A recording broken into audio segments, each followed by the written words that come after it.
que era o teu ritmo em 2018? Nunca paravas? Era isso? Em 2018 o ritmo era alucinante, porque calhou ter, na mesma altura, vários projetos profissionais ao mesmo tempo, que implicavam não ter dia nenhum de descanso. Eu tinha um programa diário, que o Boa Tarde é Sua, eu tinha um programa que passava no fim do dia que eu gravava em Espanha, portanto eu ia sempre 2, 3 dias à Espanha para gravar uma média de 12 horas por dia, e depois tinha ainda o Conta-me Como És, que gravava sempre que possível 2 de cada vez e que passava ao sábado. Portanto, isto aconteceu que, de repente, os meus dias eram muito mais longos do que era suposto e as minhas semanas não tinham um único dia para eu respirar. E isto vai deixando um cansaço acumulado que, mais lá para a frente, acaba sempre por trazer uma fatura que não é simpática. E esse cansaço acumulou-se quanto tempo? Quanto tempo é que esse ritmo, sem fins de semana, sem folgas, se arrastou?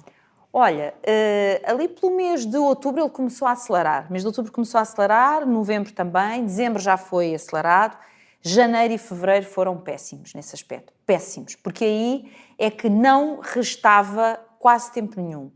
E há que acrescentar a isto, que é o tempo físico que tu não tens para descansar, o tempo que tu não tens para estar com as pessoas que são importantes para ti.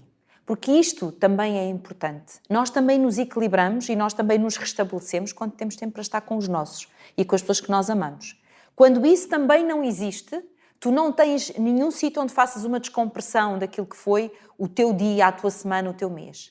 E para uma pessoa muito ligada à família como eu, que é muito importante eu ter tempo para estar com os meus filhos, aquilo começou a pesar-me verdadeiramente.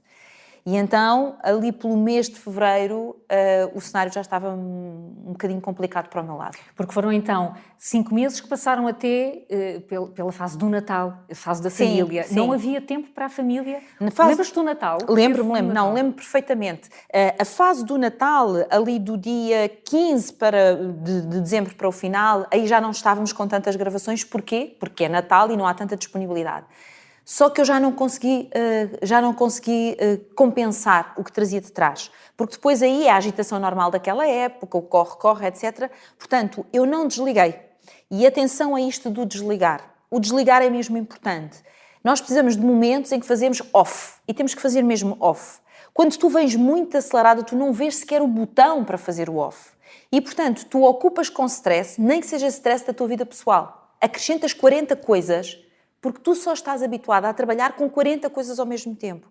Então, aquela coisa simplesmente, estás a ver, eu agora encosto-me aqui, estou aqui, sem pensar em grande coisa, relaxada, ok, tenho que ir ali à escola do meu filho, mas está tudo bem, tu já não sabes fazer assim. Tu estás a olhar para o relógio e dizes, ok, é às 5 o miúdo, não, mas então antes das 5 eu se calhar ainda consegui tratar não sei o quê, e mais não sei o quê. Tu tens que encafuar coisas para bater no ritmo a que tu te viciaste sem dar por isso. Então era quase uma adição, esse ritmo frenético tornou-se a única forma de vida. Sim, o teu cérebro habitua-se a isso.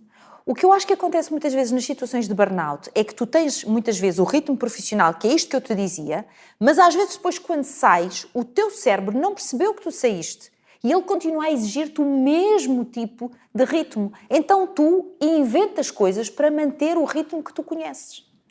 E falhavas, nessa fase de alta intensidade de trabalho, o teu desempenho profissional refletia-se? Falhas porque tu fazes tudo em esforço. A partir de determinado momento, não te sai naturalmente. Tu estás cansada, tu estás exausta. Quer dizer, cansada é uma coisa, é um campeonato. O burnout, no meu caso, o princípio de burnout, mas é igual neste aspecto, não é cansaço, é exaustão. Tu fazes tudo com muito esforço, Carla. Quando eu digo muito esforço, é muito esforço. Imagina, tu tens que subir umas escadas, e aqui vamos ao esforço físico. Só de pensares, olhas para as escadas, traz uma malinha, nada de especial, mas tu olhas para a escada e dizes, vou ter que subir isto tudo. Entendes? É a diferença entre cansaço e exaustão. É não ter o mínimo esforço. Pensar no mínimo esforço já é cansativo. Cansa-te, tu não tens força anímica. Estás muito... quando eu digo que fazes tudo em esforço, fazes tudo em esforço. Por exemplo, um dos sinais mais evidentes do burnout é tu teres muita dificuldade em ler o que quer que seja sem te perderes. Imagina, eu estava a ler os textos do A Tarde é Sua para uma entrevista. Eu perdia-me no meio dos parágrafos.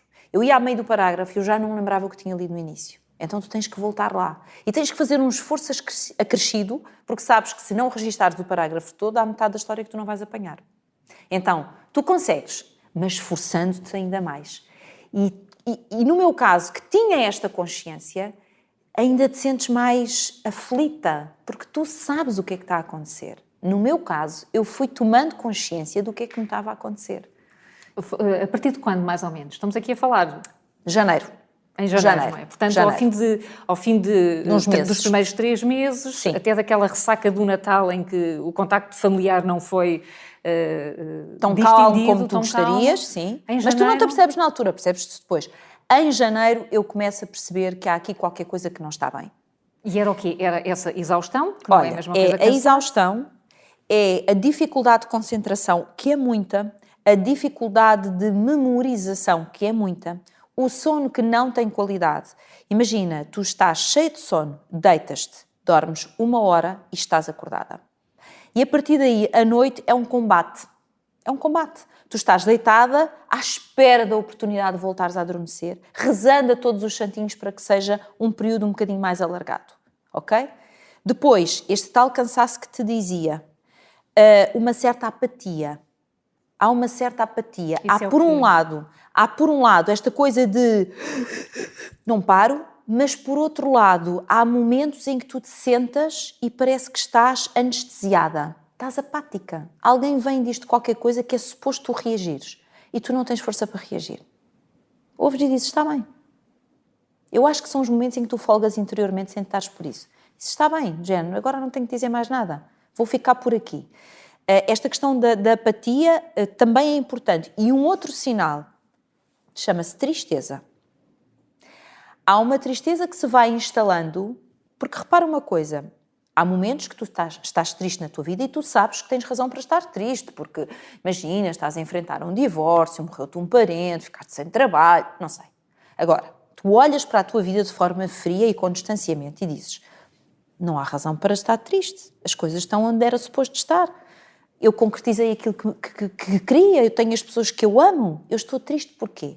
Tu estás triste provavelmente porque tu tens um burnout ou tens um princípio de burnout. E isso é como se mudasse a lente que tu tens perante a vida e tu vês tudo de uma forma distorcida. E isso tudo começou a aparecer, começaste a ter consciência disso em janeiro? Em janeiro. E depois, nessa altura, eu tive acompanhamento por decisão minha durante 7 anos de uma psicóloga, com quem fazia um trabalho de psicoterapia quando precisava e de coaching também, e que me ensinou muito, a Ana Ramires, muito mesmo. E uma pessoa também muito treinada a ver e a ler estes sinais. E uma vez numa consulta com ela, porque até as consultas eu ia sempre uma vez por semana e nessa altura eu falhava várias vezes, ou seja, desmarcava, que não é muito hábito em mim porque eu sou muito certinha com as coisas. Mas de vez em quando desmarcava, não tinha tempo, não estava cá. E lembro-me que numa das consultas em janeiro eu disse-lhe, Ana, eu estou aqui preocupada com uma coisa. Eu ando a sentir algumas coisas que eu tenho medo do que possam ser. E ela perguntou-me o quê? E eu comecei a verbalizar o que acabei de verbalizar a ti. E ela disse, eu já tinha notado. Eu acho que a Fátima está com um princípio de burnout, mas eu não sou médica. Por isso, aconselho a procurar o seu médico quanto antes. E foi o que eu fiz. E já vamos então a esse processo de ir ao médico. A questão é, não paravas e na altura, não é? Porventura hoje traz uma ideia diferente. Não estavas a parar, não estavas a interromper esse ritmo frenético. Porquê? Porque não podias. Porque achavas Carla, que ninguém te podia substituir. Ai, não. Isso, o céu deve estar cheio de insubstituíveis e por fim. Não tem nada essa ilusão. Essa coisa de que, não, mas aquela pessoa, ninguém a pode substituir. Eu não acho assim. Eu acho que as pessoas podem... As únicas que não podem ser substituídas são as que estão no nosso coração. Os nossos pais não são substituíveis, os nossos filhos não são substituíveis, essas pessoas não são substituíveis. Agora, quando falamos de trabalho, é sempre possível substituir, porque tu não podes estar à espera de, nessa substituição, teres uma cópia daquela pessoa. Aí é que vem o irreal da história. Vem uma pessoa diferente, com uma personalidade diferente e que vem fazer de modo diferente. Ponto final. Está feita a substituição. Vamos ser pragmáticos, ok? Não era por isso, era porque não me deixavam. Ou seja, o calendário que existia em termos de programação e em termos de gravações de programas não me deixava margem para fazer diferente. Portanto, estavas barrada, não podias mesmo. Estava a sensação barrada. era que estavas Estava barrada. cercada e não havia como dizer que não. Eu vou-te dizer que se fosse hoje, às vezes as pessoas dizem, há coisas que se arrependem, eu não sou nada de arrependimentos, acho que a vida foi como tinha que ser. Não me arrependo sequer do que vivi nessa altura, sabes porquê? Deu-me uma consciência, olha, permitiu-me estar aqui a falar contigo e a partilhar com as pessoas uma série de coisas que eu aprendi vivendo na pele. Portanto, não foi mau, ganhei uma consciência maior. Mas, se olhássemos com aquele olhar de, então se hoje estivéssemos de novo aí, fazias diferente? Fazia. Não, eu dizia que, muito bem, podem contar comigo, mas não tudo ao mesmo tempo. Se faziarem isto, contam comigo. Não conseguem fazer isto, então não podem contar comigo para 3 projetos, porque eu sou só uma. Portanto, se tivesse havido aqui um erro, foi teres dito que sim a vários projetos ao mesmo tempo. Sim, esse foi um erro. Esse foi um erro assumido. Mas houve esse alerta em janeiro. Quando é que vais ao médico depois dessa consulta? Depois da consulta com a minha psicóloga, vou logo. Eu sou muito responsável com a saúde. Muito. Eu sei que há pessoas que não são, não é? E que... e tal, já, depois vou e depois passo e não sei o quê. Eu não sou nada assim. Eu sou super responsável com a saúde. Portanto, marquei de imediato uma consulta com o Dr. João Marques de Carvalho, médico de família. E comecei a relatar-lhe o que é que eu estava a sentir, o que é que eu estava a viver e que tinha sido a minha psicóloga que me tinha dito, acho que está na altura de ir a uma consulta. E ele é um médico muito experiente, é um médico que tem uma visão muito holística da saúde que a mim me agrada, porque eu não consigo eu não consigo ter a acompanhar-me um médico que tenha uma visão muito quadrada da saúde, porque eu sou uma pessoa que integra várias coisas na minha noção de saúde. A minha noção de saúde, por exemplo, tem que ter obrigatoriamente a parte da meditação, a parte das caminhadas, uma série de práticas que para mim são importantes. E, portanto, um profissional que também me fala nisto e aceita, então sim, vamos fazer uma boa equipa. E o que aconteceu foi que ele ouviu e depois disse, bom, agora vamos aqui ver a tensão arterial, uma série de coisas. Eu lembro perfeitamente que ele fez um exame qualquer às minhas pupilas. E conforme ele tenta ver a reação da minha pupila, que era nenhuma, pelos vistos, ele usou esta expressão que eu nunca mais me esqueci, espero não me voltar a esquecer para não voltar a cair lá, que foi: a Fátima está nas lonas. Está nas lonas, está em cima do risco vermelho. E, portanto, vamos ter que agir já para isto não dar asneira. E o que é que foi agir já? Foi o que eu perguntei. E o que é agir já? Ele disse, vamos ter que fazer várias coisas. Há medicação, já lá vamos, e vai ter que fazer medicação. Portanto, as pessoas que não tenham preconceito em relação à medicação, porque às vezes ela faz falta e ela existe para nos ajudar. Portanto, se em algum momento precisarmos dela, que não tenhamos medo de tomar, desde que seja devidamente acompanhado por um profissional, e por amor de Deus, não embarquem naquela coisa que algumas pessoas ainda dizem, pois não, medicação deste género, isto é para gente que é maluquinha. Não é para gente que é maluquinha, é gente que precisa de ajuda. Ponto, final. E que teve a humildade de pedir ajuda. Sinal de inteligência. Acabou, rematámos o tema. Então, medicação já lá vamos falar daquilo que é preciso mudar para sairmos daí. Primeiro, vai ter que dar uma volta nessa agenda, vai ter que falar com os seus diretores e vai ter que dizer que isto, humanamente, não é possível permanecer. Não é possível permanecer porque a Fátima vai acabar por ter uma baixa e vai para casa e não vai uma semana. Porque até recuperar de um burnout, a Fátima vai ficar em casa uns bons meses. Portanto, se calhar era interessante mudar este plano de trabalho para que a Fátima volte a viver, porque a Fátima não vive, a Fátima só trabalha. Pronto. Depois, nunca mais caminhou, nunca mais fez o seu yoga, nunca mais fez nada e a Fátima fazia isso com regularidade. O seu corpo está a precisar e a Fátima também vai ter que regressar. Meditação, a Fátima tem meditado. E eu, não. Pois, mas a Fátima meditava. Está a precisar de voltar a meditar. Isso tem que estar na sua agenda, como está na sua agenda as reuniões. Igual. Terceiro conselho, que este eu estou sempre a marcar. Nesta fase tem que ser amiga de si própria e tem que se saber proteger. E isto quer dizer, não atende telefones de pessoas que sabe que são negativas, são depressivas, puxam-na para baixo. A Fátima não tem nem para si, muito menos para os outros. Portanto, não vai atender o telefone. E isso não é porque é egoísta, é porque está a cuidar de si própria. Portanto, a partir de agora, vai-se escudar de tudo o que for negativo que possa. Tudo o que for negativo. Daí eu dizer tantas vezes, atenção à comunicação social, não injetem só nas pessoas coisas que as deixam deprimidas, tristes e sem esperança. Deem-lhes o contrário, porque elas provavelmente estão a precisar disso com pão para a boca. Ok? Fica aqui a mensagem. Agarre quem entender que tem que agarrar. E, portanto, deu-me este conselho, mantenha-se longe daquelas pessoas que já sabe que drenam a sua energia, drenam a sua esperança, longe, e faça só aquilo que lhe apetece. É o último conselho. O que lhe apetecer.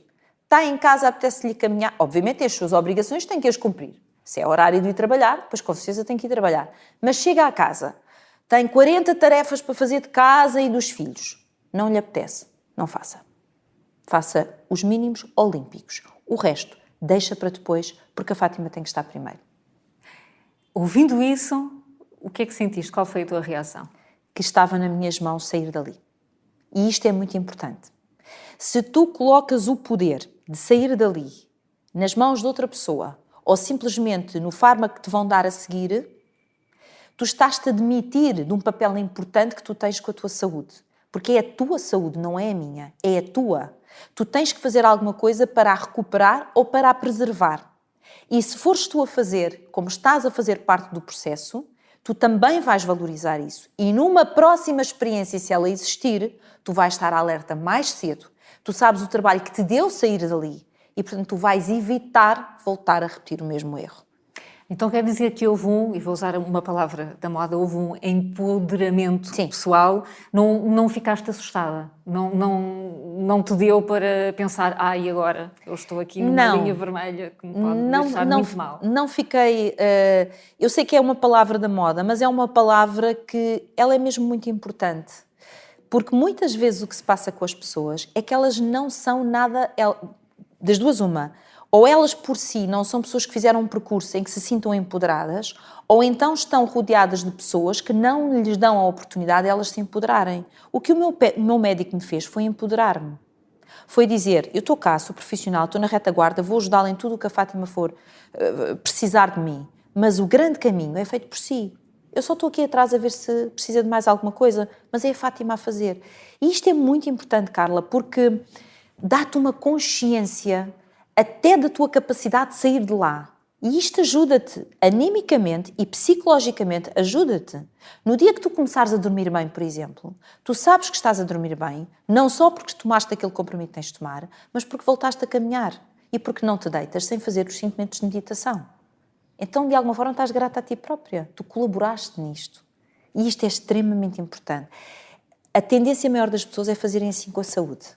Adoram sacudir a água do capote e esperar que alguém faça um milagre de Fátima por elas. Mas essa é a atitude menos interessante e também a atitude, eu diria, mais perigosa em relação à nossa saúde. Tu não te podes demitir, porque há aqui muita coisa que faz parte das nossas escolhas. Tu podes escolher. Fazes nada e tomas os medicamentos, simplesmente. Uma coisa te garanto, vais levar muito mais tempo a recuperar. Porque eu levei, ao fim de 6 meses, estava a fazer o desmame da medicação. E o meu médico disse-me, parabéns, nunca tive uma paciente que tão rapidamente recuperasse, mas também nunca tive uma paciente que se empenhasse tanto como a Fátima se empenhou. Então vamos olhar para essa terapêutica, assim, ponto a ponto. Falar com os diretores e dizer isto não pode ser assim, preciso mudar o meu ritmo. Isso aconteceu? Não disse só preciso mudar o meu ritmo. Eu disse, eu fui diagnosticada com princípio de burnout. O normal seria tirar uma baixa e ir para casa recuperar. Eu não o vou fazer porque vocês vão mudar isto. Não tem outra hipótese. Se vocês não mudarem isto, eu terei que ir para casa. E mudaram? E mudaram. Como é que passou a ser então Passou-se a organizar de uma forma diferente. Passei, por exemplo, a folgar. Em vez de fazer o atardecer todos os dias, havia um dos dias que eu não fazia, exatamente porque também trabalhava aos fins de semana. Então havia um dia para desligares a máquina, entendes? E, portanto, organizou-se, todo o plano foi organizado de outra maneira, de forma a que já integrasse descanso. E tu tens que responsabilizar as pessoas quando é assim. Nós aqui em Portugal não temos nas empresas, e isto é geral, há exceções, graças a Deus, mas ainda não há uma cultura generalizada de cuidar das nossas pessoas. E esta frase feita que eu vou usar, ela é mesmo importante, é que as pessoas são mesmo o mais importante das empresas. E quanto mais tu as cuidares, mais tu tens gente capaz de produzir bem e melhor essa empresa vai avançar. Portanto, isto não é uma perda de tempo, nem é uma perda de dinheiro, é o melhor investimento que tu podes fazer. Eu ainda há poucos dias, numa conferência que estava com outros oradores e que estávamos a debater o tema da falta de mão de obra em Portugal, e uma especialista na área da hospitality, uma pessoa que trabalha na área do turismo, dizia isto. Enquanto as empresas em Portugal não perceberem que investir nas pessoas é o melhor investimento que podem fazer, nós vamos andar sempre a um ritmo inferior dos outros países. E é isto. E é isso. E isso aconteceu. Portanto, essa parte foi, digamos Resolvida. que, rápida, resolvida e pacífica. Foi resolvida. Não houve a tentação, relativamente a isso, de vou só acabar mais este programa, só me falta gravar mais 2, e estico só mais um bocadinho e responder a este mail. Não tiveste nunca essa sensação, essa vontade e tentação? Não dava. Sabes o que é? Quando queria respirar fundo, cansava-me. Quando tu estás aí, já não dá. Respirar fundo, cansava-me. E quando aquilo acontecia, era assim parece que saíram 20 toneladas de cima. Já não dá. Tu estás em cima do risco vermelho. É como se tu sentisses que ele te queima aos pés. Já não dá. Se continuares ali, tens que ter consciência que estás a decidir. Estás a decidir, ok. São só mais 2 programas. Ok, tudo bem. Mas há um risco. Tudo tem um risco, não é? As nossas decisões todas têm um risco. Há um risco. Continuas no risco vermelho e é esta a tua decisão. Porque só faltam mais 2 programas, mais 2 semanas. E tu permaneces neste ritmo. Está tudo bem. Mas provavelmente depois destas 2 semanas e acabando isto, recebes a medalha de cortiça e vais para casa tirar a baixa, que poderias não ter tirado, mas vais tirar a baixa e ficas lá 3 meses. Pronto. E às vezes nós temos que ser um bocadinho frios. Bom, primeiro com as nossas chefias, sermos muito pragmáticos e exigirmos respeito. E aqui foi fácil, porque toda a gente percebeu. E toda a gente percebeu que, com boa vontade de todo o lado, conseguimos organizar isto de outra maneira. Portanto, foi fácil de resolver esse lado com os meus diretores na TVI. Depois tens a parte contigo, porque às vezes somos nós próprios que também boicotamos aqui o processo, não é? És tu que achas que vais ficar um bocadinho mais heroína se aguentares mais aquelas 2 semanas e eu vou provar que consigo. Vais provar o quê? Vais provar o quê? Não vais provar nada. Vais estar a arriscar uma vez mais, autodestruíste. Não provas nada. E volto a dizer, não receberás mais do que uma medalha de cortiça. Porque feitas as contas no final, nem ninguém se vai lembrar. Só tu te vais lembrar. E só tu vais ter marcas deste momento e desta decisão. Então o melhor é, deixa lá as medalhas de cortiça de lado, escolhe-te, trata de ti, cuida-te, porque assim sim tu serás um elemento muito válido nessa equipa e nessa empresa e até um elemento humanamente mais capaz, porque tu passaste pela experiência do risco vermelho. Nós já não ficamos iguais. Nós ficamos com o sensor muito ativado com as pessoas à nossa volta que tenham os mesmos sintomas. Talvez não tenhas noção, Carla, depois disso, as pessoas à minha volta, que eu, em particular, chamei e disse: atenção, eu já reparei que está a passar isto, isto e isto contigo, tu vê lá se isto não é um princípio de burnout. Isso já aconteceu depois de teres passado por essa experiência. Porque tu passas por lá e sabes identificar, não é? Sabes identificar. Há coisas que ficam, são marcas que ficam para a vida, não é? Isto não se passa disto assim de uma forma... Às vezes fala-se, talvez porque a saúde mental passou a ser um tema com a pandemia bastante recorrente, o facto de ele ser um tema recorrente não se pode falar nele de forma leviana. Nem de uma forma, sim, é uma coisa muito complicada, vai ser a próxima fatura deste... E vai, não tenham dúvida nenhuma que Covid mais guerra na Ucrânia, a fatura... Ucrânia, obviamente com contágio para o resto do mundo, a fatura disto é muito pesada. Mas não podemos falar disto assim. Não é assim. Não é assim. A marca fica para a vida. Há de haver sempre momentos em que tu te lembras, vou-te dar um exemplo. Depois disso, e eu já tinha saído da televisão o ano passado, portanto, estava com tanto trabalho, graças a Deus, porque quando saí da televisão não tinha plano nenhum, mas estava com tanto trabalho, que eu olhava para a minha agenda e havia dias que eu pensava assim: oh meu Deus, onde é que eu vou enfiar isto tudo? Onde é que eu vou meter isto tudo? Isto assim não vai dar espaço para descansar. E eu tenho que descansar. Eu tenho que ter aqui momentos que... E sabes que quando é assim, tu lembras-te do que viveste, mas já agora, uma dica, pede ajuda aos que estão à tua volta para também te ajudarem a sinalizar. Pede ajuda. Isto é um sinal de humildade e também uma oportunidade para as pessoas que gostam de ti, de te ajudarem no processo. Ok? Por exemplo, a minha filha chama-me muitas vezes a atenção. Oh mãe, não estás a exagerar? Mãe, outra vez, uma noitada outra vez. Pronto. Mas não é só a minha filha. As pessoas que trabalham comigo na minha equipa são pessoas que acompanharam este processo, não é? São pessoas que gostam de mim, trabalham comigo. E são elas muitas vezes que me dizem: Fátima, é fim de semana. Não vale a pena sequer tentares mandar o que quer que seja, porque nós não te vamos responder, porque é fim de semana. Já vamos então perceber as linhas vermelhas que ficaram depois disso. Na altura, essa tua equipa percebeu o que estava a acontecer? A minha equipa não era exatamente Não toda era a que está agora, ok? Alguns elementos eram, outros não. Perceberam. Elas também, elas porque são só mulheres. Não foi preciso contar. Eu partilho. Eu não tenho medo de partilhar com as minhas pessoas, as pessoas da minha confiança. Eu tinha dificuldade numa coisa que este princípio de burnout me ajudou. Não está totalmente superado, mas estou melhor do que estava. Eu tinha alguma dificuldade em pedir ajuda. Ou seja, tentava fazer ao máximo para não sobrecarregar os outros, que eu achava, para não incomodar os outros, que eu achava que incomodava, ou que achava que se calhar iam ficar aborrecidos de eu estar a pedir, olha, ajuda-me aqui nisto, ou estou atrapalhada com este prazo. E então eu achava que não devia fazer isso, quer dizer, eram responsabilidades minhas. Hoje eu não vejo as coisas assim. Hoje eu acho que tu pedires ajuda às pessoas que trabalham contigo e que tu respeitas e tratas bem, estas duas condições têm que lá estar, não é? Não é seres, desculpem a expressão que é feia, mas é verdade, uma besta com quem trabalhas e depois quereres vir que as pessoas te ajudem e te cuidem. Não vai acontecer.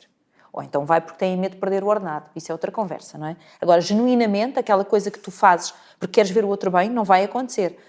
Mas uma coisa que eu fui aprendendo é que pedir ajuda é mesmo muito importante. E eu hoje peço ajuda. Eu acho que ainda preciso de melhorar isso. Às vezes ainda me acanho, porque penso, mas os outros também já têm as coisas deles, também já têm os chatices deles, então eu agora vou pedir ajuda, mas estou melhor. Eu digo isto com toda a humildade e tenho 52 anos. Estou melhor do que estava naquela altura. Acho que ainda preciso de ter um bocadinho mais da vontade e dizer assim, dá mesmo para dividir isto comigo? É que eu estou aqui aflitíssima. Foi mais importante ter essa conversa com os diretores e reduzir drasticamente o tempo de trabalho? Ou o tempo para o autocuidado, as caminhadas, o yoga, marcar isso na agenda, foi também o fator que fez a diferença nesse processo de recuperação e de cura? Olha, na verdade, os dois 50-50. Porque se não tivesse havido esta conversa com os diretores, eu não ganhava o tempo e o resto das coisas nunca iriam ser introduzidas. Não, o tempo físico não dava, percebes? Não dava, ou seja, o dia não tinha mais horas do que aquelas 24. Portanto, se não existisse esta conversa prévia e se eles não tivessem redefinido o nosso horário de trabalho e o nosso planeamento, eu nunca tinha conseguido introduzir as outras ferramentas e elas ficavam de fora. E se elas era importante que estivessem presentes? Era absolutamente fundamental. Era fundamental. Eu gostava que esta mensagem passasse para as pessoas. A parte do exercício físico, a parte do dormir bem, a parte dos momentos de lazer, a parte de teres tempo para os que tu amas, de te alimentares corretamente. Porque isto era outra coisa, eu não falei da alimentação. Neste corre-corre de horários, muitas vezes eu saltava refeições. E eu não salto refeições. Eu sou bastante responsável, de novo, com a minha saúde e também com o cuidado à minha pessoa.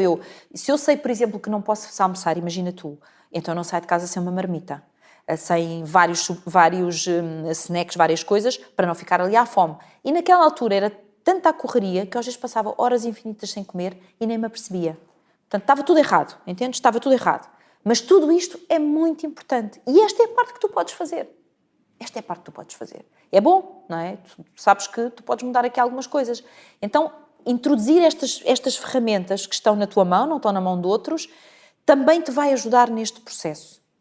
E psicologicamente é assim um balão de oxigénio mesmo bom, sabes? É estou a conseguir fazer qualquer coisa diferente. Estou a começar a mudar aqui qualquer coisa. E aquela parte das relações tóxicas, dos relacionamentos tóxicos, como é que se faz a triagem? Como é que se percebe que não vou falar com aquelas pessoas? Tu conheces as pessoas. Quando o teu telefone toca e tu olhas para um nome, tu sabes.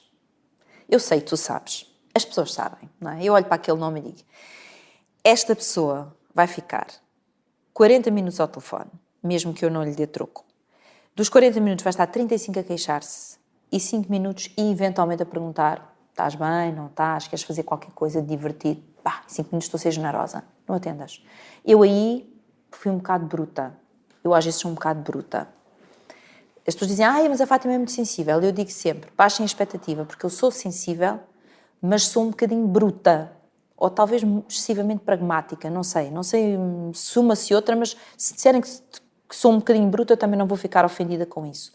Porque quando é assim, eu mato o mal pela raiz. O médico disse que é para não atender pessoas assim e eu não atendo, ponto final. E não atendia.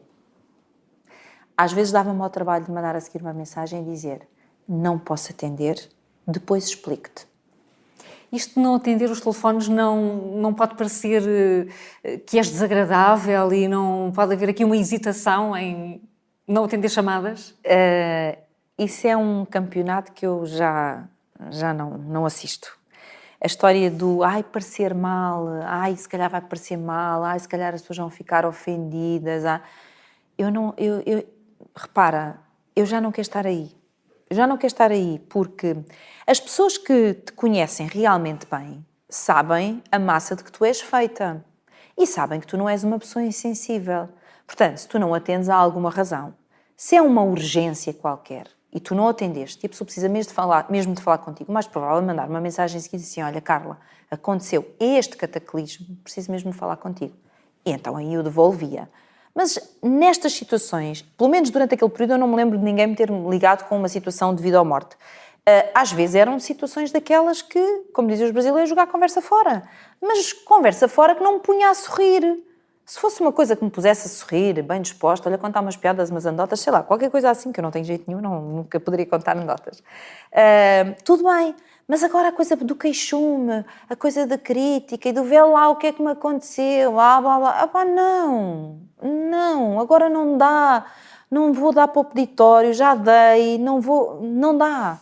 E eu fiz um bocadinho isso. Expliquei a essas pessoas depois. Ou seja, meses depois, porque atenção, este processo levou meses. Meses depois, quando eu voltei a dar à costa, então eu expliquei. Passava-se isto assim comigo e eu não estava capaz de atender o telefone. Quem quis ficar aborrecido, ficou, mas ninguém ficou. Quem quis entender, entendeu. A forma como falas deste processo dá a ideia que foi muito rápida a forma como percebeste que precisavas de mudar a tua vida. Foi mesmo assim? Essa consulta foi tão determinante que mudou tudo logo? As regras que tu definiste para ti própria foram logo imediatamente alteradas? Esta consulta foi fulcral. Eu acho que aquilo que eu levei tempo foi a chegar à consulta, no sentido em que eu levei tempo a juntar os sintomas, levei tempo a partilhar com a minha psicóloga aquilo de que eu desconfiava, mas aí foi assim, foi. Isso não tenhas dúvida, quando ela me diz vá ao seu médico já, eu fui já, e quando ele diz temos que atuar já, eu atuei já. Também é preciso ver que relação é que tu tens com o teu médico. Os nossos médicos conhecem-nos bem, mas nós também os conhecemos a eles. E se um médico me diz, com os olhos muito abertos, a Fátima está nas lonas e temos que atuar já, ele não diz isto porque me quer assustar, porque ele não é uma pessoa que tenha tendência a assustar-me. Se ele diz isto, ele tem razões para me dizer e ele não está a brincar. Então não brinques tu, porque trata-se da tua saúde. A relação com o médico é então muito importante. Com estas alterações que estás a dizer, quase que vale a pena pensar que a medicação não fazia falta nenhuma. Fez? Fez. Fez porque na altura o meu médico explicou-me que naquela situação havia uma hormona qualquer, que eu agora já não me lembro desses pormenores, estás a ver, essa parte eu não registrei, é curioso. Cumpri, mas não registrei. Que o meu corpo não produzia, pura e simplesmente. Era como se fosse, imagina, a hormona do bem-estar, ou se não era hormona, era outra coisa qualquer, que eu agora... Esta parte...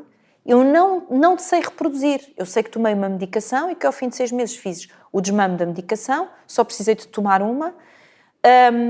E eu acho que só precisei de tomar uma porque o resto eu fiz certo. Se eu tivesse sido preguiçosa na parte que me competia, se calhar uma droga não tinha chegado. Tinha sido necessário mais do que uma. Mas eu assumi o compromisso com ele de que eu ia fazer aquilo tudo certinho. Ele disse, então vamos fazer só isto. E eu tenho a certeza que com o seu empenho isto vai correr bem. De novo, é a parte que tu podes fazer diferente. Não queres fazer mais nada, queres que todos façam por ti. Então, se calhar não vais tomar uma, vais ter que tomar 2 ou 3. Entendes? E eu tomei apenas uma. Ele explicou-me o que é que não era, que eu não sei agora dizer o que era, porque eu acho que apaguei essa parte. Mas na altura ele explicou-me, e eu acho isso também muito importante, não nos devem só prescrever qualquer coisa para tomar, sem nos esclarecerem o que é que nos estão a dar e porquê. E qual é o plano. Isso também nos ajuda a organizar isso na nossa cabeça. Nós temos que saber que o nosso médico, quando nos está a prescrever esta substância, tem como objetivo corrigir este e este déficit, ou este e este problema, que se as coisas correrem bem, o plano são 6 meses ou 1 ano ou o que for, que ao fim de X tempo o processo de desmame acontece dessa e desta maneira, que não é para falhar porque tem estas e estas consequências. A informação é poder. Chama-lhe empoderamento se tu quiseres, mas é poder. E tu tens que a ter, para tu poderes fazer a tua parte. Entendes? Simplesmente passar a dizer compriste e tome, não é uma medicina com a qual eu me identifico. E o que é que sentiste? Que alteração física sentiste com a toma desse medicamento? Era dormir melhor? Era objetivo? Foi progressivo, não foi instantâneo. Nada foi instantâneo, foi tudo progressivo. Porque é como te digo, juntaste aqui várias ferramentas e elas depois vão se ajudando umas às outras e vão atuando. Ali ao fim de, eu acho que mais ou menos 1,5 mês, 2 meses, comecei a sentir melhoras. Comecei a sentir que já valia a pena ir para a cama, porque as noites já eram mais normais. Comecei a sentir que já tinha um bocadinho mais de energia. Era possível subir as escadas sem suspirar antes? Sim. Mas não era possível ainda fazer caminhadas. Eu sou das que gosto de caminhar muitos quilómetros. Não era possível. Eu lembro-me, engraçado, agora que estás a tocar nisso, de repente lembro-me uma outra parte da conversa, porque na altura o meu médico disse-me as caminhadas que a Fátima sempre gostou tanto de fazer e que não faz, mas agora as caminhadas têm que ser à dimensão da sua capacidade atual. A Fátima não se pode lançar para as caminhadas a esperar de fazer 5 ou 6 quilómetros como fazia, porque a Fátima neste momento não tem capacidade para isso. Se a sua capacidade for para 300 metros, é 300 metros. E não estica a corda. E ótimo, já fez 300 metros, ok? E eram mesmo assim curtinhas as primeiras caminhadas? Assim. E eram mesmo assim. E lentas. Eu sentia-me muito cansada. E eu tenho um passo muito rápido. Os homens até costumam brincar comigo, porque às vezes quando vou caminhar com um homem que até seja bastante mais alto que eu, normalmente tem dificuldade em acompanhar-me porque eu tenho passada de atleta. Portanto, a minha passada normal é larga, é grande. Sim. E não, naquela altura era uma passada lenta. Era passada de passeio, não era passada de caminhada. Era de passeio, é de quem vai ver as montras, estás a ver? Pronto, mais ou menos este ano. Mas também foi importante ele alertar-me para isso. Como quem diz, não ponha a fasquia lá em cima, porque não só não vai conseguir, como também não é interessante que tente conseguir. Ponha a fasquia cá mais em baixo, porque é onde ela está agora neste momento. E é aí que é a sua realidade neste momento. Depois nós vamos subindo progressivamente. Mas a fasquia agora está aí. Vá lá para os seus 300 metros e está muito bem. Não é? E então isto é uma coisa que é uma recuperação lenta. As pessoas não podem esperar que a recuperação de um burnout ou de um princípio de burnout seja de novo um estalar de dedos, porque não vai acontecer. Não há milagres. Não há milagres, mas ao fim de 6 meses houve então esse processo de desmame que pode ser já uma foi vitória. Muito bom. Foi muito bom. Não, eu senti-me... Não imaginas a felicidade, Carla, quando eu fui à consulta e o meu médico me deu os parabéns. Disse-me, dou-lhe os meus parabéns. Você foi empenhadíssima neste processo. Mas o que é que ele mediu nesses 6 meses para já perceber que o risco tinha diminuído? Porque nas consultas que tivemos pelo meio, eu ia-lhe dizendo o que é que estava diferente. Por exemplo, como te disse há pouco, o recuperar o sono, por exemplo, o já não me sentir tão cansada, o já sentir que era capaz de me divertir. Ou seja, as pessoas vão perceber isto. Imagina o que é tu estares num jantar de amigos, só com pessoas que tu gostas, e que normalmente tu te divertias, rias-te e não sei o quê, e tu sentes-te numa ilha. Está toda a gente a rir-se à tua volta, os teus amigos, e tu estás calada. Tu não é como se fosse só barulho, entendes? É só barulho, está ali à volta. Eles dizem uma coisa com imensa piada, toda a gente se riu, e tu estás apática. Aquilo não... qual é a graça? E tu, aos poucos, vais sentindo que o teu espírito regressa. Eu, por exemplo, sou uma pessoa, podem muitos não ter esta ideia, mas eu sou uma pessoa muito divertida e muito brincalhona. Aos poucos, a pessoa divertida e brincalhona foi voltando. Então, se tu estás atenta, tu vais dizendo isso ao teu médico, tu vais revelando as coisas que estão a acontecer. E é aí que ele percebe se há condições ou não para fazer este desmame. Se não há, não tem mal nenhum. Tu não és fraca por mas agora eu sou uma pessoa com pouca capacidade, ainda não. Nós temos a capacidade que temos, não somos todos iguais. E, portanto, se há, vamos começar. Não há, vamos prolongar isto mais um bocadinho, até que estejamos em zona de segurança para deixar a medicação. Porque aquela coisa de entrar e já está com a pressa de sair, normalmente dá a geneira da grossa. Não vale a pena. E, portanto, entraste na zona de segurança.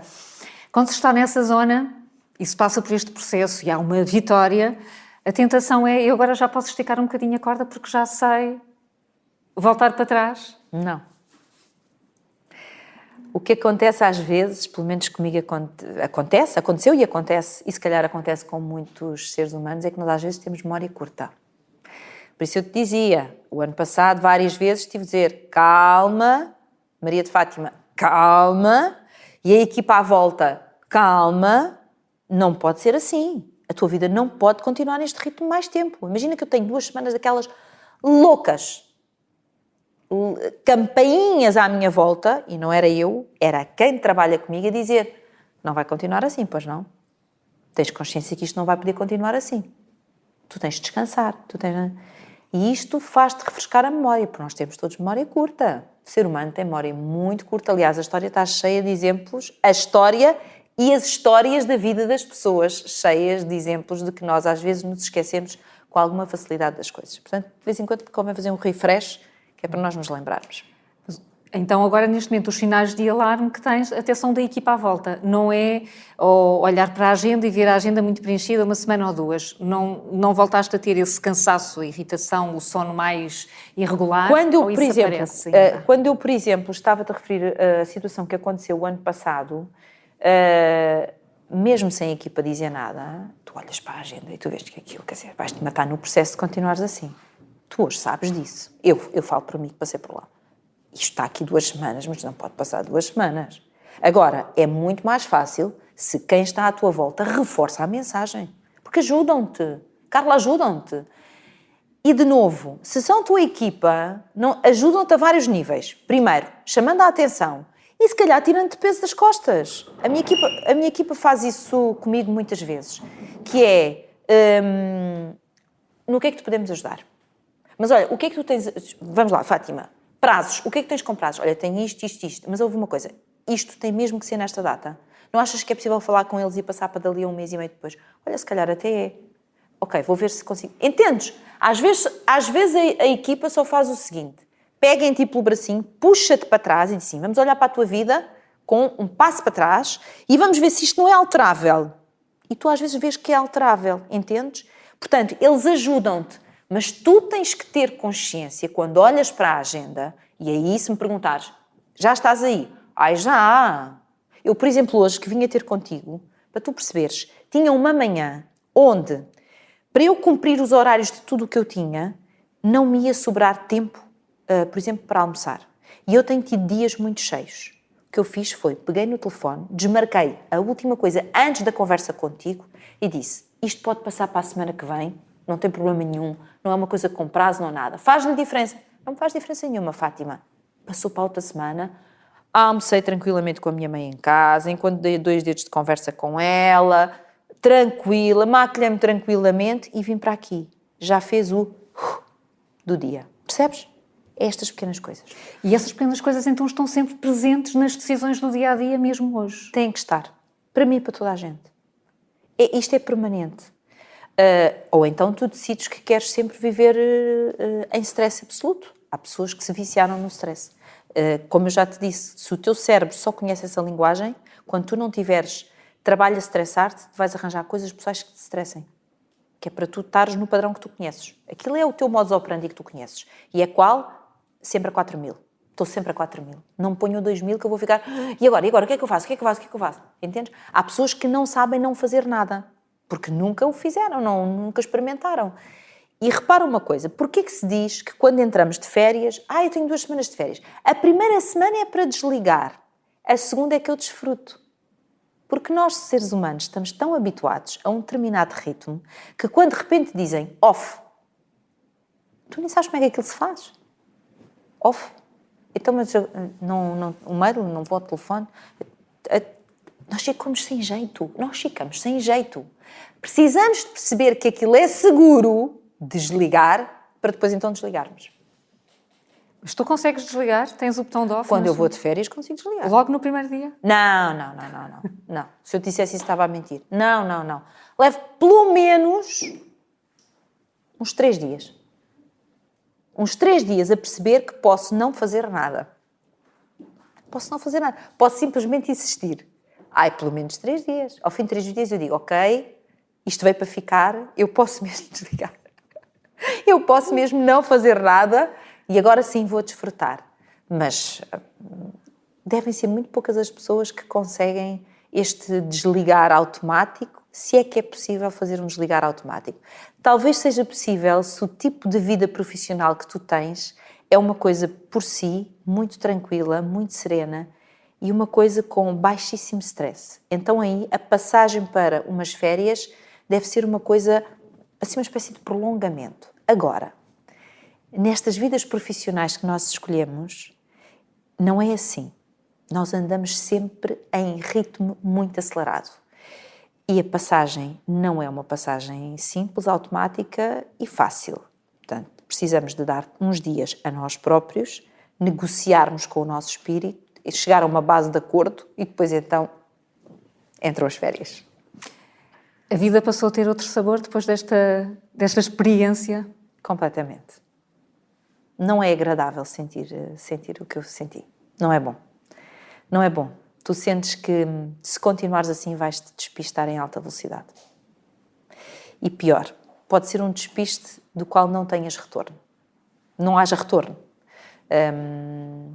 E há casos, como nós sabemos, de pessoas que tiveram burnouts muito complicados e nunca mais foram as mesmas. Não recuperaram nunca, efetivamente. Nunca mais tiveram a mesma memória, nunca mais tiveram a mesma capacidade de concentração, nunca mais tiveram a mesma capacidade de trabalho.